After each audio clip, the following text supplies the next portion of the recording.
Servus und Hallo bei Röntgen 01. Heute Allerseelen. Am 2. November gedenkt die römisch-katholische Kirche ihren Verstorbenen. Grundlage dafür ist, dass man für Verstorbene, die böse Menschen waren, Ablass. Die Grundlage hierfür ist die heidnische Lehre vom Fegefeuer. Die Bibel lehrt dagegen, dass Verstorbene sich nicht des Geringsten bewusst sind, nichts wissen, dass ihr Körper verwest und dass sie nichts. In der evangelischen Kirche gibt es hierfür den Ewigsonntag. Alle anderen Kirchen begehen diesen Feiertag mit geringfügigen Abweichungen, bis auf Zeugen Jehovas. Um mit dem Verstorbenen zu Allerseelen Kontakt aufnehmen zu können, sind vielfältige Vorkehrungen notwendig. Einige Vorkehrungen müssen bereits am Abend zuvor getroffen werden. Das Grab muss gesäubert werden, denn sonst kann man keine Verbindung mit den Toten herstellen. Die Grabkerzen müssen brennen, damit die Toten zu ihrem Ablass Fürbitter finden. Zuerst besucht man zu Allerseelen die Gräber von Verwandten und Kriegstoten. Man muss bestimmte Verse aufsagen, um Kontakt herzustellen. Dann unterhält man sich mit dem Toten. Man teilt ihnen meist Neuigkeiten mit und bringt den Toten Essen, meist Brot mit. So ist es in Bayern, Österreich, Irland, dem ehemaligen Jugoslawien, Mexiko und den USA Brauch. Damit der Ablass gilt, muss abends die Kirche besucht werden. Das war schon im heidnisch-römischen Reich Brauch, nach einer Beichte und dem Bekunden aller Sünden zu bereuen. Die Fürbitter müssen die heilige Kommunion empfangen. Je nach Religionszugehörigkeit handelt es sich hierbei um das Fleisch und Blut Jesu Christi oder um das theologisch heilige Geheimnis griechisch-heidnischer Lehren und Scheinwissenschaft.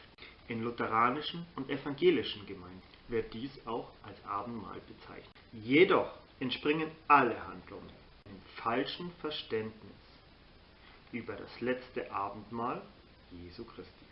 Danach erfolgt das festgelegte Gebet in der Meinung des Heiligen Vaters. Das ist komplizierte Kirchensprache, deshalb kurz erklärt. Der Hintergrund bezieht sich auf den römischen Kaiserkult. Dieser Kaiser und Heilige Vater war im Römischen Reich zugleich Bischof von Rom und Papst.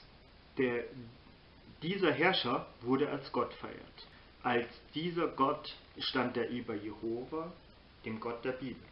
Dieser theologischen Ansicht verdanken wir heute, dass die Kirche der Meinung ist, bösen Menschen, die von Gott gerichtet wurden, zu einem Leben im Paradies oder im Himmel neben Christus und Gott verhelfen zu können. Beispiel: Jemand bittet für Adolf Hitler und so würde dieser die Chance erhalten, neben Jesus Christus im Himmel zu regieren. Das glauben Katholiken. Dafür muss nur ein vom Papst festgelegtes Gebet vorgetragen werden. Natürlich ist Allerseelen ein paar Jahre älter als nur vor der Zeit Jesu Christi. Allerseelen, Halloween, Allerheiligen, der Heischebrauch, Samhain und der Dia de los Muertos gehen alle auf die heidnischen Rituale nach sintflutlicher Völker zurück. Diese glauben, dass die bösen Menschen und die Nephilim, die Söhne der Dämonen, bis zu diesem Tag von Gott durch die Sintflut gerichtet wurden. Ihnen sollte gedacht werden. Durch die Kontaktaufnahme mit den Toten und den Dämonen will man erreichen, das Urteil Gottes zu umgehen. Heute geht es aber nicht nur allein um die Toten der Sintflut. Solche Rituale werden heute an den Gräbern von Mördern, Kriegsverbrechern und anderer Verbrechen der Kirche durchgeführt.